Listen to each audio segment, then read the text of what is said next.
Will the Senate please come to order? Madam Clerk, please call the roll. Senator Awa. Here. Senator Chang. Senator DeCoit. Here. Senator DeCourt. Here. Senator Dela Cruz. Senator Elefante. Here. Senator Favela. Here. Senator Fukunaga. Senator Gabbard. Senator Hashimoto. Senator Ihara. Excused. Senator Inoue. Present. Senator Kanuha. Senator Keoho Kalole. Senator Kidani. Senator Kim. Senator Lamasao. Here. Senator Lee. Senator McKelvey. Senator Moriwaki. Senator Rhodes. Senator Richards. Here. Senator San Buenaventura. Senator Wakai. Mr. President, Present. 24 present, 1 excused. Thank you. The chair has read the journal of the preceding day and approves the same. Are there any introductions this morning? Senator Rhodes, did you have an introduction? Well, Mr. President, thank you. I have a whole bunch of introductions, so bear with me. I'm seeing the gallery Acting Chief Justice McKenna, former Chief Justice Rechtenwald, former Justice Duffy, former Judge Robert Kim. Could you all stand and be recognized, please?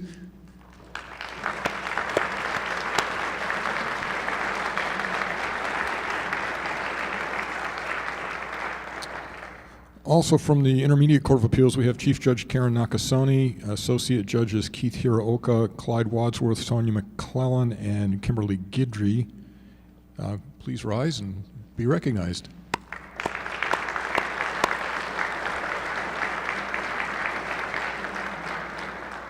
And also, I believe my predecessor is directly behind me. Susie Chun Oakland, are you here? Yes, former Senator Chun Oakland.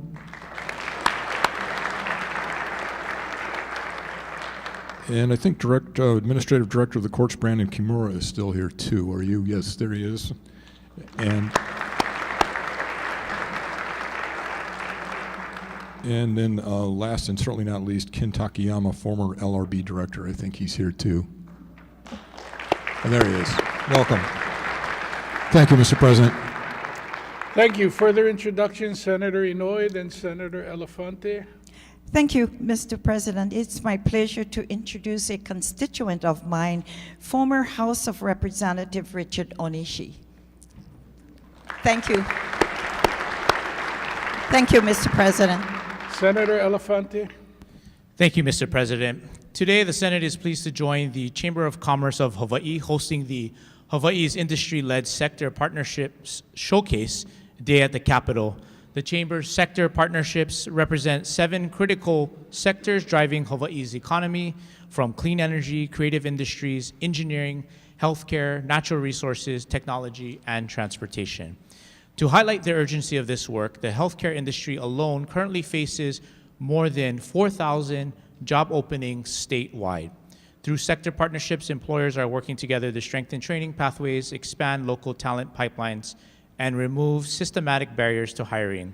And members and the general public, I note that today from 1 to 3 on the 4th floor, exhibitors will share workforce data, hiring demands, and policy barriers affecting business growth through interactive exhibits and direct conversations with lawmakers. So please join them in the gallery for sector partnerships as lead industry representatives are here. So when I call your name, if you could please stand to be recognized, and I ask that those that are in the audience to please hold their applause until all have been recognized.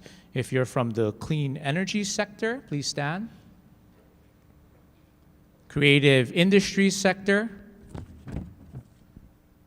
Engineering sector. Healthcare sector. Natural resources sector.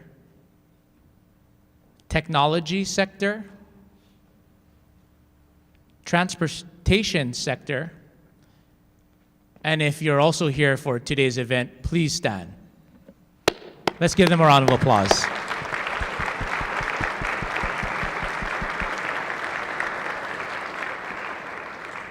And Mr. President, also in the gallery, you may be seated, thank you. We have the Chamber of Commerce of Hawaii team in the gallery. We have President and CEO Sherry Minor.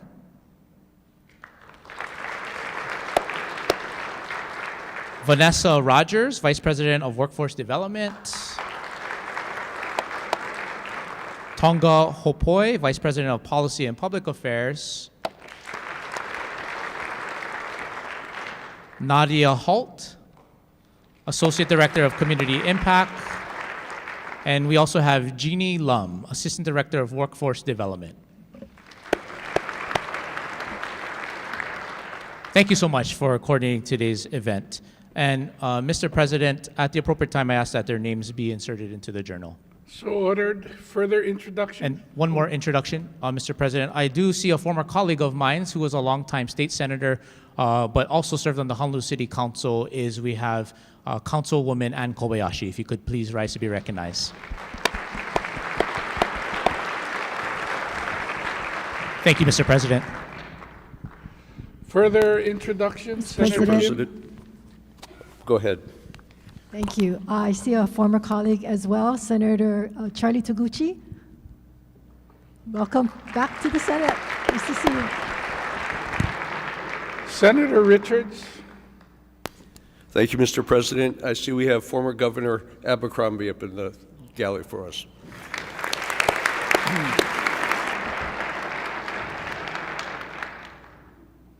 Senator Kanuha? Thank you, Mr. President. I also see in the gallery current Council Chair Holeka Inaba. If you please stand. For Hawaii County. Is there anybody in the gallery we haven't introduced yet? With all the former electeds, we also have former House Majority Leader Blake Oshiro. Senator Keoho Kalole, your introduction, please. Thank you, Mr. President, and thank you, colleagues, for doing a lot of my work for me already. Mr. President, I rise to commend and honor Robert Bob Toyofuku for an exceptional career spanning nearly 5 decades. Will Bob and his wife, Lynn, please rise and be recognized?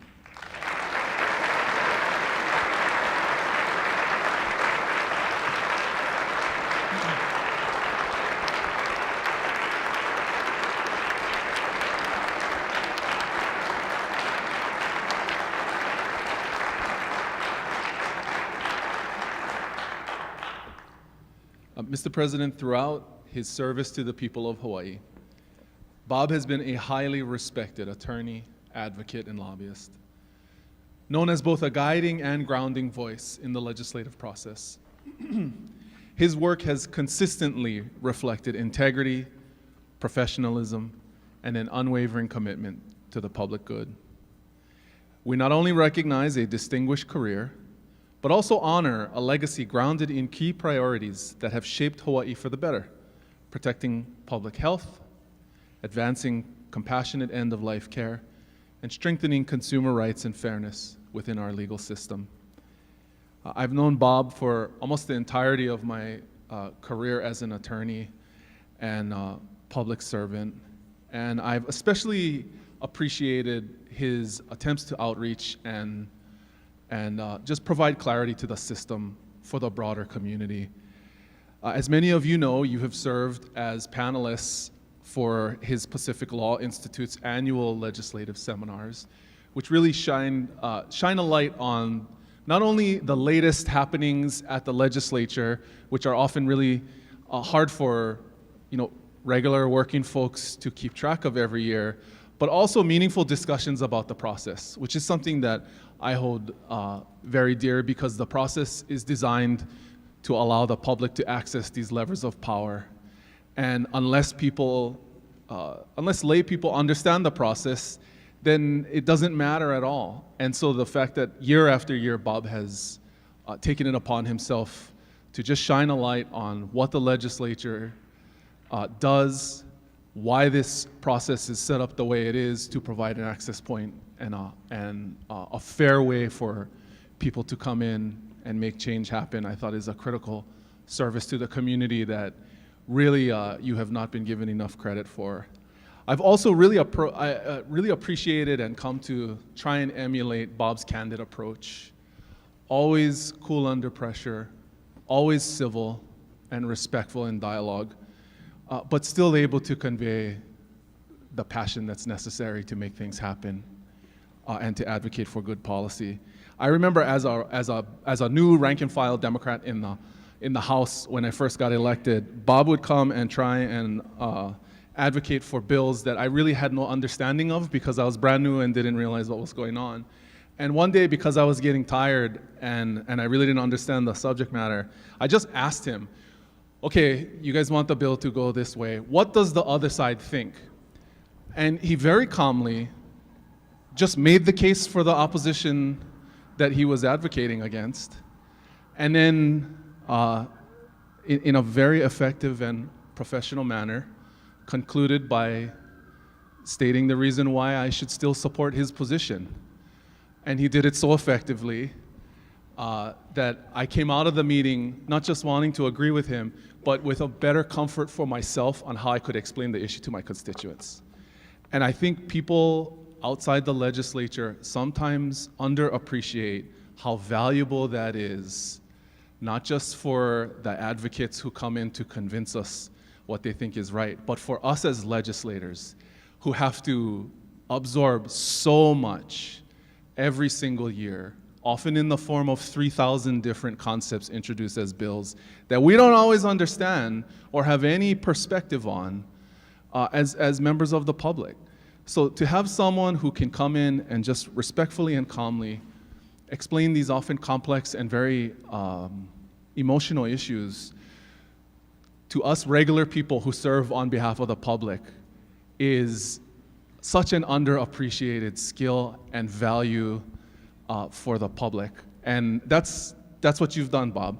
And I think it's a practice and a style that should be emulated by not just all of us legislators here who advocate for public policy, but for everybody who's involved, the folks who get paid, but the folks who just come because they believe in the system and they care about making change in our community. So thank you for setting an example and showing us the way. You have a well-deserved retirement ahead of you. Mrs. Toyofuku, you deserve to have him back. So I'm happy to be here to just provide a little moment for all of us to recognize you and your work over the years. I would also like to take a second to recognize your kids. Bob's son, Zach, and his wife, Christina Toyofuku, are in the audience. Can you please rise?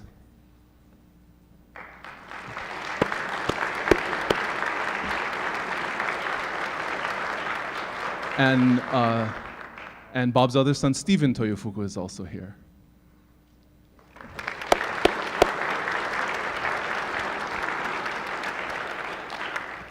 I now yield the floor to the senator from District 25. Senator Lee. Thank you, Mr. President. While Senator Kyohokulole had suggested that you are going to have a wonderful retirement, if you did want to serve on any boards or commissions, I'm sure we're happy to arrange. You know, for over 50 years, Bob's expertise, civility, and commitment to the public interest have earned him the respect of lawmakers, colleagues, and community members, exactly as the prior speaker had mentioned. I want to share just a couple stories because I think I quickly learned coming into this building the manner in which people can operate and the tone that people can set and the class they can do it with. And there's no better way to see that and feel that in real terms than actually being staff here, because not everybody is going to engage an elected official the same way as they engage staff. And for many years, I served multiple other elected officials in that capacity, sitting at the front desk, answering the phones. But one person stood out, and that was Bob, because no matter what he had to see you about or what request there was, he would treat you just as he would the elected official themselves. And that level of class is something that I was blown away by. That transpired and transcended staff, and my time serving in elected office, I got to see the other end of that, which was that same level of respect, that same level of civility, as the prior speaker mentioned. And not only was he good at that, at the explanations, and at talking to you and explaining why something is good or bad, but when he had to do it, and when he had to kill a bill, He was exceptionally good at doing it with a smile, with respect, so much so that sometimes you forget that it's your bill he just killed. But you can't help but respect that. And that's something that we all ought to learn from, and I think I've learned from, because we're not all going to win them all. We're gonna lose probably more than we win, but we do it with respect, no matter who it is that's in the process, and then we come back to fight another day, to work together, because at the end of the day, we are in this together. But beyond that level of, I think, really setting the bar high for everyone in this building, Bob, over the years, has been involved in so many different things. He's been a steadfast champion for the protection and expansion of consumer and injured plaintiffs' rights, strengthening laws and safeguards for consumers, and striving to ensure fairness and accountability in business practices and in our courts, while uplifting and supporting continuing education for his colleagues. And it's not just what he did here in his official capacity, but the amount of time and energy he put into things that were important as ever, but that he did out of his own goodwill, without pay, without recognition, without anything but the care for wanting to get something done.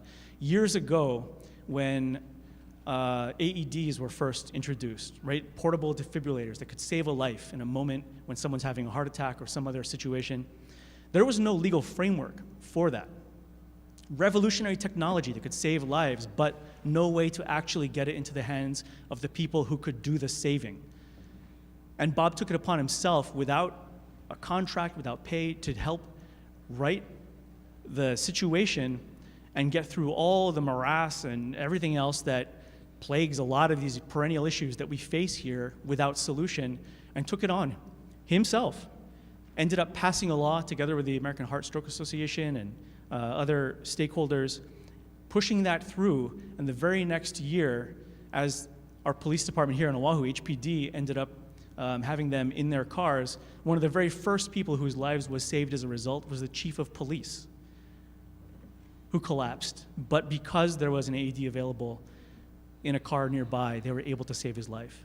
And as the state rolled out its program at airports, where you had AEDs in airports, just in the first few years, over 60 people were saved by them because of something that ultimately Bob had helped enable. Bob's here for the same reasons, and no less a reason than any of us are, because we want to make a difference, because we want to help, because we want to do good. And for 50 years, Bob has set that precedent and set that bar high. We should all aspire to that level of commitment, engagement, and longevity. Thank you for what you've done, Bob, and congratulations on your retirement.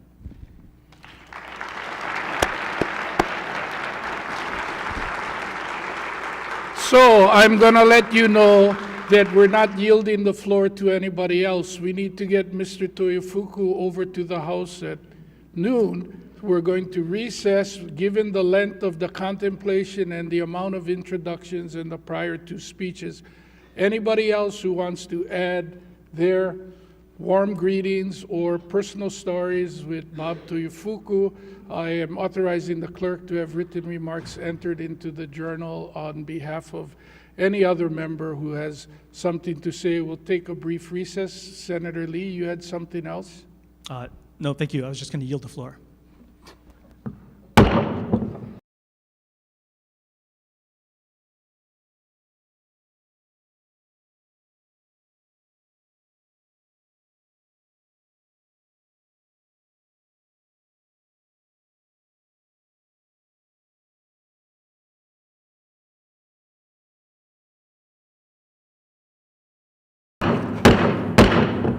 Will the Senate please come to order?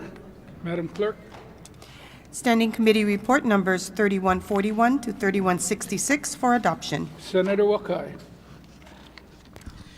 Mr. President, I move for the adoption of Standing Committee Reports numbers 3141 to 3166. Senator DeCourt. Mr. President, I second the motion. It's been moved and seconded. Is there any discussion? Any objections? If not, the motion is carried. On page 5, advise and consent. If there are no objections from the members, we'll be taking advice and consent on consent. Standing Committee Report numbers 3122 and 3123 on governor's messages for adoption. Is there any discussion? If not, do we have unanimous consent? Any reservations? Any no votes? 24 ayes. Thank you. The nominees for said governor's messages have been confirmed. Mr. President, Senator Rhodes, may I be allowed 2 late introductions? please proceed. Governor's Message 506, Ms. Lonnie Ewert, who we just confirmed, has graciously volunteered her time for decades, having served on the Commission to promote uniform legislation for 49 years since 1977. She is also a life member of the National Conference of Commissioners on Uniform State Laws for 28 years. If you could please stand, and sitting next to her in the gallery is Mr. Michael Tanoe. Mr. Tanoe has been confirmed to his second term on the Commission to promote uniform legislation, having been a member since 2022. You could stand too and be recognized. Thank you. Standing Committee Report number 3124 and Governor's Message number 725. Daniel M. Gluck, gubernatorial appointee as Associate Judge for the Intermediate Court of Appeals, for adoption. Is there any discussion? Senator Rhodes, Thank you, Mr. President. I rise in support of Governor's Message 725. please proceed. Thank you. Mr. Gluck began his legal career here in Honolulu as a legal intern with the United States Attorney's Office for the District of Hawaii. He returned after graduation for 2 clerkships, first for the Honorable James Duffy, who was then an Associate Justice on the Hawaii Supreme Court, followed by clerking for Judge Michael Seabright on the United States District Court. Both jurors testified in support of Mr. Gluck's appointment to the ICA, as did U.S. District Court Judge Jill Otake, U.S. Magistrate Judge Kenneth Mansfield, and Selena Kanai, the federal public defender for the District of Hawaii. Mr. Gluck's career includes 9 years with the Hawaii Office of the American Civil Liberties Union, first as a senior staff attorney and then as legal director. Then in 2016, he was appointed executive director and general counsel for the State Ethics Commission. Since 2022, he has worked as a deputy corporation counsel for the City and County of Honolulu, where he advises city agencies on litigation and non-litigation matters with a focus on constitutional and administrative law. He has advised the board of directors for HART, the Honolulu Police Department, the Office of the Mayor, and other city departments, and litigated city cases before the Ninth Circuit Court of Appeals, the U.S. District Court, the Hawaii Supreme Court, and the ICA. In 2025, Mr. Gluck was recognized as an outstanding deputy corporation counsel. The Office of the Mayor and the Corporation Counsel testified in support of his appointment as well. For the last 10 years, Mr. Gluck has also volunteered his time as a pro bono attorney with Volunteer Legal Services of Hawaii, where, among other cases, he successfully argued a quiet title case on behalf of a lineal and cultural descendant. He additionally is a co-leader of a Girl Scout troop where he is the important role of cookie manager. Mr. Gluck is a graduate of Cornell University, from where he received a Bachelor of Science degree in Industrial and Labor Relations, and Harvard Law School, where he was a Boston Schweitzer Fellow. After having reviewed the testimony, all of which was in support of the appointment, and other materials submitted to the committee, and having examined the appointee in a hearing, your Judiciary Committee finds that Daniel M. Gluck is qualified to serve as an Associate Judge of the Intermediate Court of Appeals and recommends that the Senate consent to the appointment. Mahalo. Thank you. Any further discussion? If not, do we have unanimous consent? Any reservations? Any no votes? No votes, Senators Awad, DeCourt, and Favela.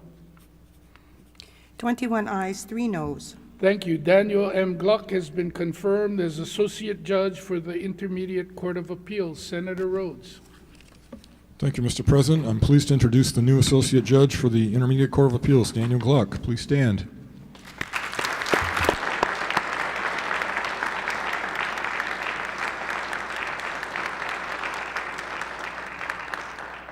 Judge Gluck would like to recognize some of his guests. When I announce your name, please stand and be recognized. Deborah Zeisman, the judge's wife. Their son, Elliot. The judge's in-laws, Sharon and Bernie. And colleagues from the Department of the Corporation Counsel, Dana Viola, First Deputy Corporation Counsel Renee Sonobe Hong, and I believe I see U.S. District Court Judge Seabright sitting there too as well. If you could all stand and be recognized. Thank you, Mr. President. Thank you. At the conclusion of our session today, the sergeant will escort Judge Gluck and his family and friends to the floor to be greeted by the members and for pictures. Madam Clerk. Referrals and re-referrals. Referrals and re-referrals are made in accordance with the order of the day and any supplemental orders of the day that may be filed later today. No further business, Mr. President. Are there any announcements today? Senator Fukunaga. Thank you, Mr. President. I rise to request a waiver of the public notice requirement pursuant to Senate Rule 21 to hold a hearing on House Bill 2582, which got kind of compressed during last week's storm-related activities. 2581, House Bill 2581, House Draft 2, right? That's correct. The Thank waiver you for is the granted. correction. Senator Fukunaga. Thank you. Any further announcements? Senator Kim. Thank you, Mr. President. I rise to request a waiver of the public hearing notice requirement pursuant to Senate Rule 21 to hold a hearing on House Bill 2567, House Draft 1. Due to the weather issues affecting our deadlines, it was inadvertently missed. The waiver is granted. Senator Kim. Thank you. Your Committee on Education will hold a public hearing on House Bill 2567, House Draft 1, on Wednesday, March 25th at 1:12 p.m. in Conference Room 229. The notice was filed in the clerk's office this morning. Thank you. Any further announcements? Senator Gabbard. Mr. President, I rise on a point of personal privilege to recognize National Agriculture Day. Please proceed. This year marks my 10th year chairing the Agriculture and Environment Committee. And one thing that has remained clear to me, agriculture is foundational in Hawaii. It's about feeding our people, malama aina, and taking care of each other. Our farmers and ranchers face real challenges, but they continue to show up every day doing the work. If you haven't seen the Civil Beat article today, check it out and learn about the impact the recent storms have had on agriculture. So on this National Agriculture Day, please take a moment to recognize and say mahalo to all who work the land and feed our communities. Mahalo nui loa and mahalo ke akua. Thank you. Further announcements? Senator San Buenaventura. Thank you, Senate President. I rise on a point of personal privilege. Please proceed. I would like to thank Big Island Invasive Species, as well as all the volunteers who, after 2014, the ISEL caused so much devastation to my district in the island of Hawaii. They rose to a challenge and they cut down a number of albizia trees, and because of what they have done and what the volunteers have done, we did not suffer as much damage as we did in 2014, and for those reasons, I thank them. Thank you. Further announcements? Senator DeCoit. Thank you, Mr. President. I rise on a point of personal privilege. Please proceed. On behalf of myself, Senator Kidani, and the Women's Legislative Caucus, I want to thank each of you for the donations of your Easter baskets. Yesterday, I don't have our count that came in, but we want to thank you from the bottom of our hearts. Mahalo for all your donations. Thank you. Thank you. Any further announcements? Senator Rhodes. Be permitted one late introduction. Well, now let's make sure everybody in the gallery. I'm has pretty been sure this will be the introduced. last one.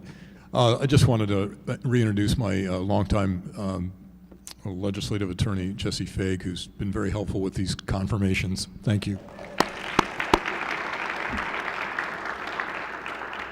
Any further announcements? If not, the chair has one. There will be a leadership meeting in the room 409 immediately after session. Senator Wakai.